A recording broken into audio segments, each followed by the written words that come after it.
Ah, il faudrait vraiment avoir une force herculéenne pour pouvoir la soulever, cette vasque. Oh, bonjour et bienvenue dans Parbès. Petites anecdotes rigolotes pour briller en société. Je me trouve dans les jardins des Tuileries. Et aujourd'hui, nous allons parler d'Hercule. Hercule ou Héraclès chez les Grecs.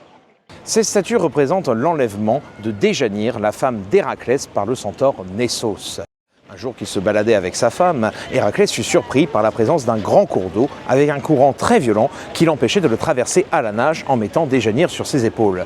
Prêt à partir, c'est là qu'approche le centaure Nessos. Il dit à Héraclès: mais aucun problème, pendant que toi tu traverses à la nage, moi je mets Déjanire sur mon torse et je traverse derrière toi. Héraclès ne se méfie pas. Il accepte l'offre généreuse du centaure, il fait quelques brasses, un peu de crawl, il arrive de l'autre côté et là, horreur, il commence à entendre des cris. Les cris sont ceux de sa femme, Déjanire, elle se fait enlever par le centaure. Héraclès se retourne, sort son arc, décoche une flèche en plein cœur. Le centaure, avant de mourir, va jouer d'une ultime ruse. Il va dire à Déjanire de concocter un filtre d'amour en combinant son sang avec le poison de l'hydre de Lerne.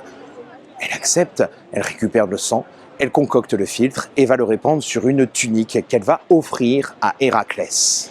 Héraclès va revêtir la tunique, mais elle se met à le brûler. Il essaye de l'enlever, mais impossible. Elle est comme collée à sa peau. Déjanire, horrifié de ce qu'elle vient de faire, va se suicider.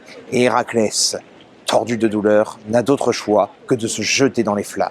Il sera élevé au rang de divinité, où il ira sur l'Olympe rejoindre son père, Zeus.